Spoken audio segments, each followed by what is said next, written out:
All right, hey guys, it's Adzi here from ABV, and I'm here with Jake, new head brewer at Helios. Hey Adzi. Mate, we were here last time in 2023 for the first episode. Coincidence we're doing it again, but let's go and learn some more shit about beer.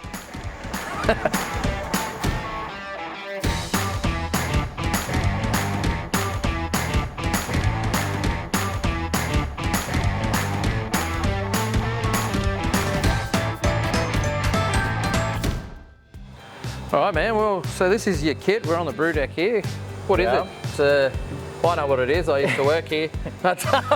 Yeah, so we've got a 2-vessel, 18 hectolitre, so 1800 litre Premier stainless system. So this is a US-made kit.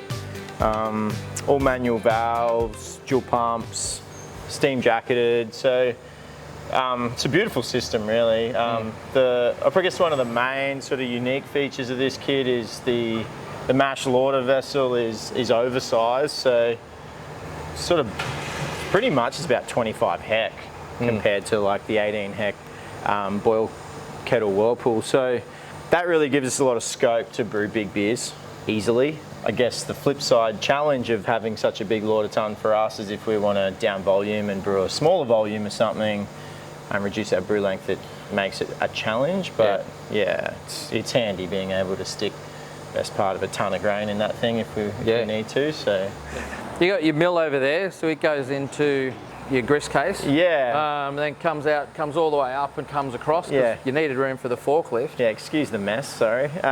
But like, how much do you brew on your own? Like, are you running back and forth while you're milling? I prefer it, honestly. I prefer to mill and mash in at the same time, just because I find that going backwards and forwards, just by default, it forces me to mill at the pace that I kind of want to mill at. I'm not milling too much, and this design is not ideal. It would be far better off having like an elevated gravity-fed grist case that went straight in. I wish we did, but this is what we've got. And so because it's multi-auger and it's a bit tricky, not running too hard is key. I find I'd rather mill in and have it take 5 or 10 minutes longer. And do it myself and just be across everything. That's part of brewing too, right? It's the it's the start of the brew day. So there's something. I don't know. I like to brew alone. I find it sort of weirdly satisfying. So. And tank space. What have you got tank wise? Because when Scotty built this, he put in like a big ass HLT and CLT. Yes. So this, we have a lot of capacity in such a small footprint. Like, it's a blessing and a curse at the same time, because we've got 2 18 hectolitre conical uni tanks, and then we've got the 3 double size vessels, so the 3 36 hec unis, as you said, like the oversized, so the 36 hec cold liquor tank and hot liquor tank. Like heaps of capacity for water and cooling. That's not an issue. Scott's installed a really ingenious patent pending. I don't know if it is actually patent pending. I can't back that up. Yeah, so basically like an in-venue air conditioning system that utilises our cold liquor at the end of the week. So there's some cool little sustainable things inputted into that. We've also got the HLT connected to a massive solar hot water array on the roof, so can achieve sort of 90-degree temps, especially in summer. Especially the last few weeks we've been having. Yeah, straight off the roof. So very efficient, some really nice sustainable kind of work-ins to the brewery. And so 5 fermenters, and then we've got 2 brights as well. So we've got a 36 and an 18. But that's sort of it for the major plant, and then a little bit of ancillary stuff, keg washers and steam boilers and all that other stuff. Chillers and things. But I mean it's a small space. Like it's not a big space at all, and there's a lot of volume. There's a lot of capacity in the facility, but we are limited by the amount of vessels we have. So it is a bit of a dance trying to get especially in this current market. You know, I've been trying to push the brew length down so I can brew more often and keep product fresher and you know, make limiteds a little bit more exclusive and things like that. So with this big oversized system, it keeps me on my toes trying to do that. Alrighty, so Jake's going to talk us through some of his most amazing beers that has come out, some of the core range and some that have come out this year. So what have we got first, man? Yeah, I think probably a good place to start is Gaia, our lemon Saison. So this is our last can release of 2023. Yeah, cheers, mate. Cheers, mate. It's just I guess it's a bit of tongue in cheek, but like there's so much lemon drink. What's the word? Hard solo. Hard stuff, yeah. Like there's a lot of lemon RTDs type drinks in the market at the moment that have been getting a fair bit of press. Yep. And I love Saison. I love lemon Saison. Yeah, there's a couple of notable examples around the country that have been around for a while that just are really dependable, and it's it was, for me, it was a limited that followed like a big oat cream double IPA we'll get to in a tick, but it just seemed like the right thing to do to go from oat cream double IPA back to a Saison. So to try and restore the balance in the world. And just a real summertime crusher. So you get a lot of that sort of pithiness from the lemon, a lot of obviously lemon juice, a hint of sweetness from the lemon. But yeah, just a very sort of, you know, traditional Belgian style Saison base, nothing fancy, fermented at the cooler side, just to keep esters and phenolics in check and really not have them kind of just bully the yard too much. You know, Saisons are always a funny one. Mate, I don't know why we don't drink more Saisons in this sort of climate. Like here, I think it's the name maybe that confuses people. I've definitely, beaten the drum a bit, trying to like get them out there a bit more. And there's a bunch of other people I can think of locally. I think, you know, Ian Watson's probably the name that springs to mind immediately. Yeah, there should be more of them. Yeah. But they just don't have as much mainstream commercial appeal. Yeah. And in part, that was one of the reasons why I released this beer in December, because it was like, look, it's not going to fly out the doors like Dionysus did, for example, but it's solid beer, it's seasonally appropriate. Yeah. And I can drink it. Yeah. In summertime. Amen to that. Next one's a bit of an old classic for Helios. This is Cyclops American IPA. So that's core range. This beer is, well, it's kind of goes all the way back, really. Yeah. So like, I've been playing around with this recipe a little bit.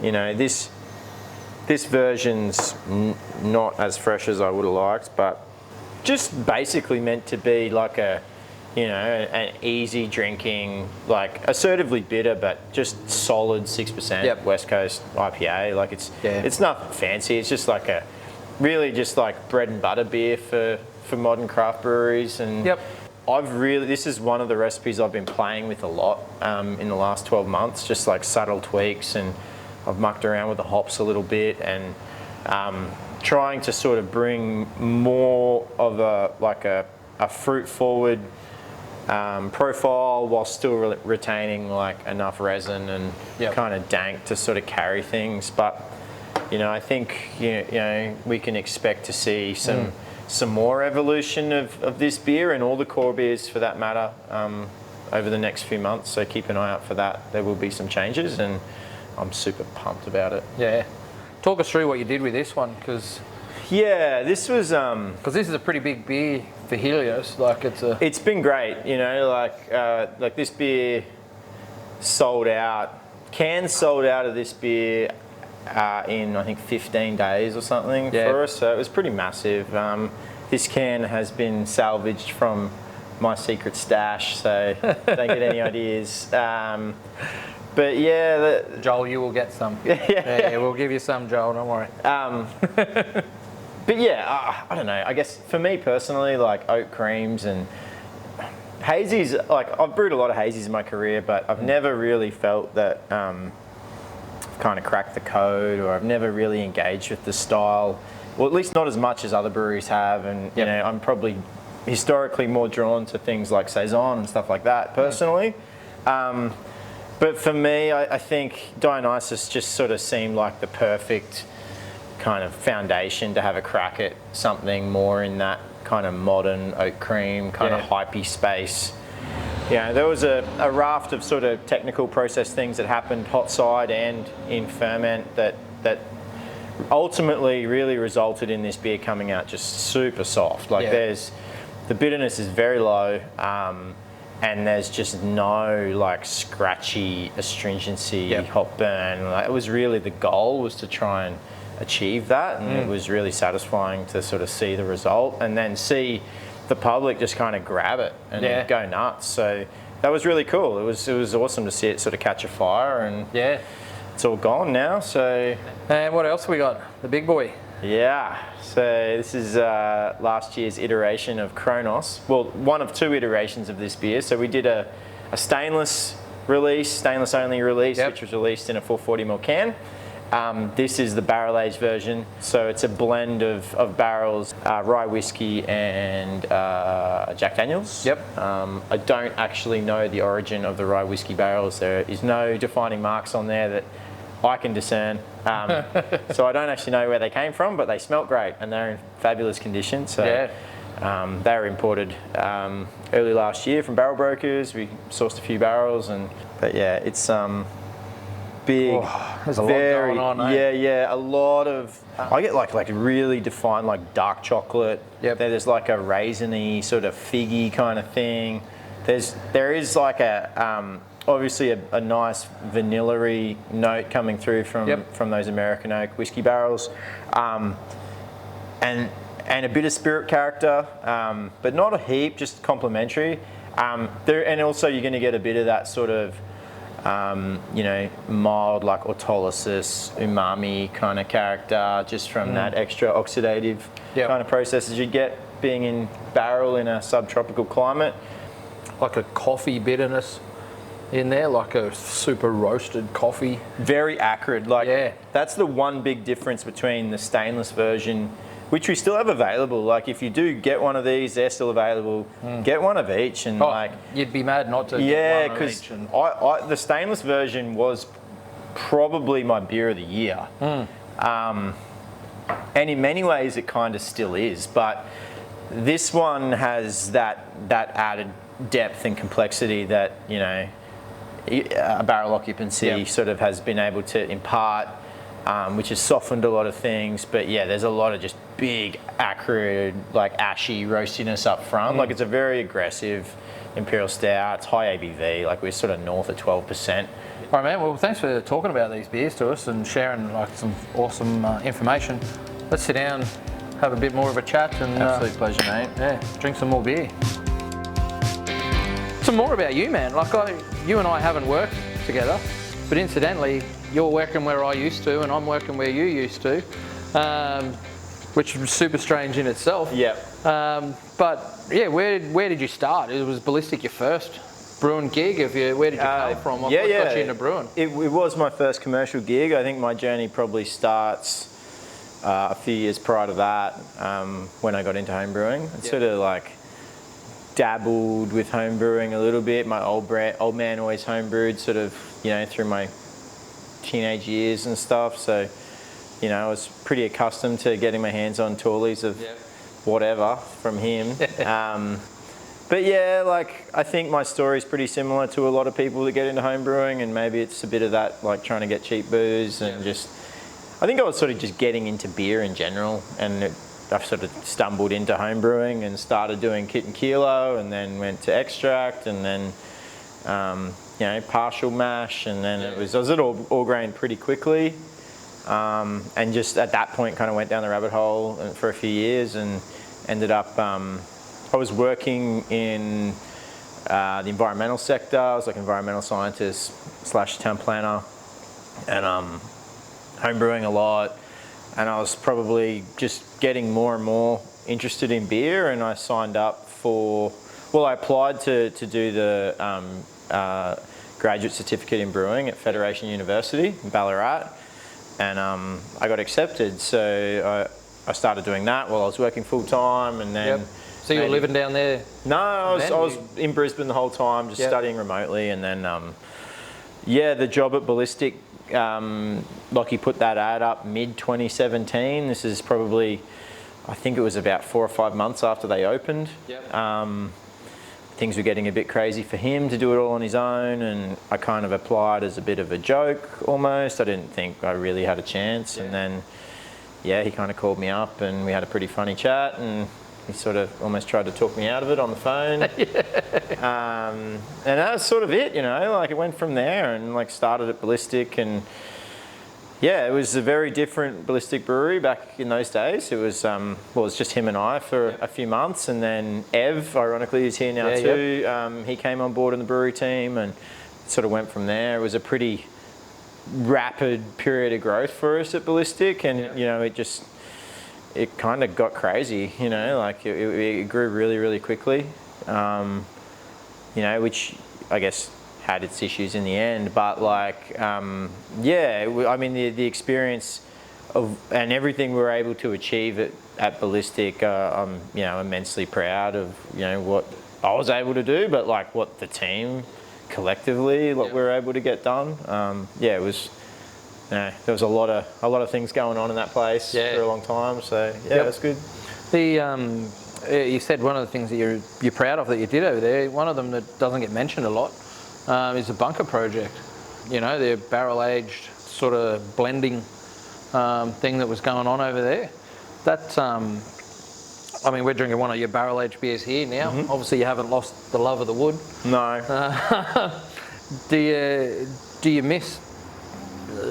Probably not miss, I guess, because everyone would miss it, because you had that huge facility there. But do you wish that things did turn out different, that you had that ability to keep that going? Because the constraints of the business obviously that was pulled you out of there because you were doing QA at Ballistic. Yeah. So my role at Ballistic changed a lot. Over, I think I was there for, I don't know, 5.5 years or so.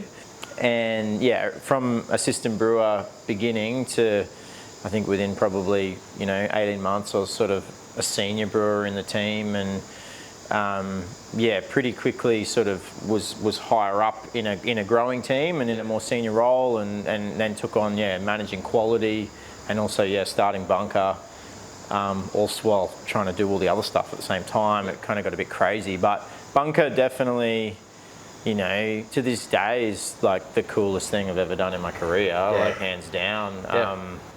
But it was also in a way like, poison chalice is the wrong word, but the wrong analogy, but it was at that point that bunker got off the ground. I think really when Ballistic there was too much going on. The business was spread too thin, and myself, I was spread way too thin. So like, it was a real battle for me to try and keep bunker moving in a direction that kind of honoured what it was all about, and then try to manage quality in the midst of having issues with quality in the brewery and being understaffed and blah blah blah. And then my role kind of got a bit chaotic, and I wasn't really able to be in any one place for the amount of time that I really should have been.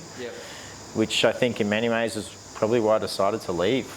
You know, like I wasn't at Ballistic when things went into administration. I actually resigned a few months before that, which a lot of people rib me for. What did I know? Exactly. I didn't know anything. Like, I knew it wasn't great, but I didn't expect that to happen.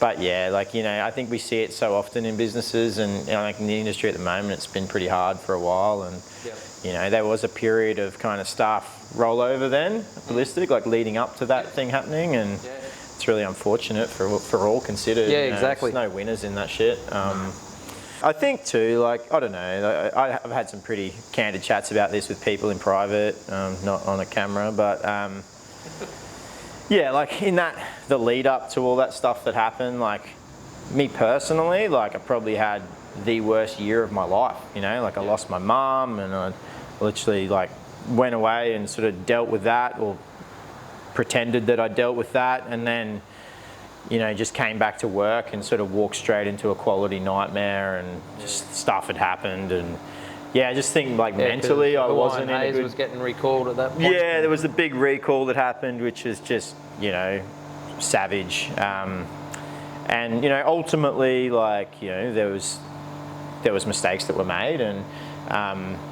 me not being really there. I was away for a long time, but when I came back, I was just dealing with so much personal stuff that I probably didn't have my finger on the pulse either, and I probably missed some stuff that I should have picked up earlier, and whatever. There's hindsight's 20/20, but I think that all those things factored in, compiled, was I got to a point where when Charlie resigned here, and him and I caught up for a beer, and I was just like, mate, I just want to do my own.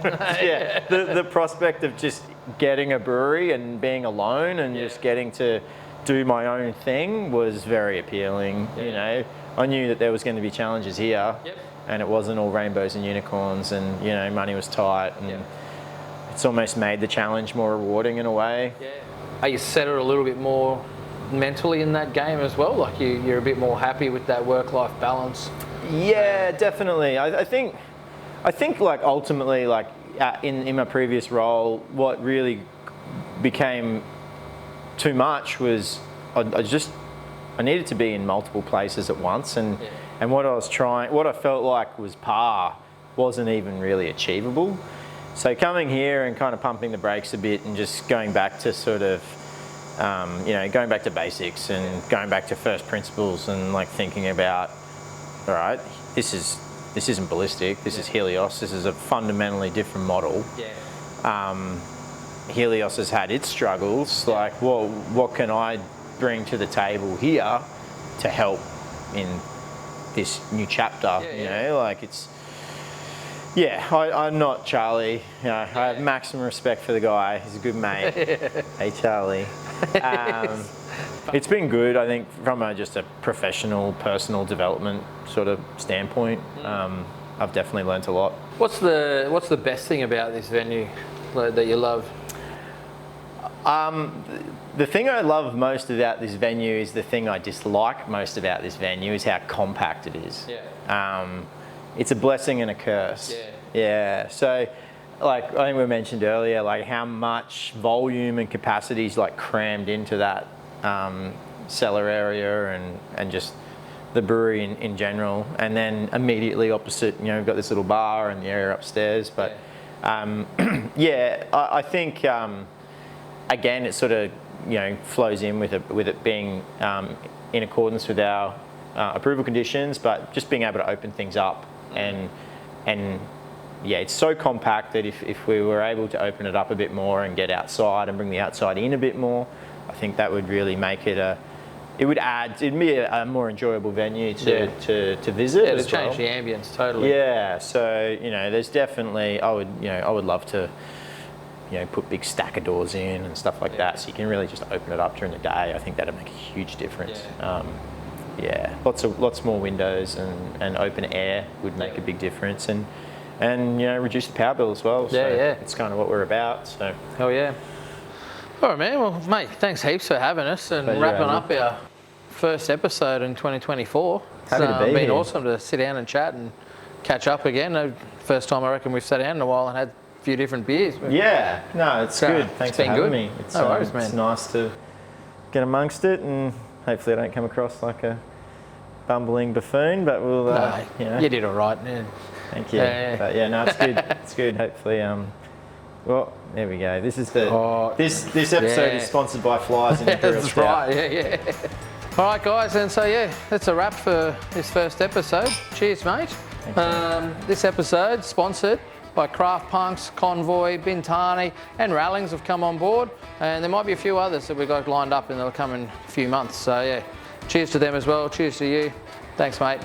Thanks, guys.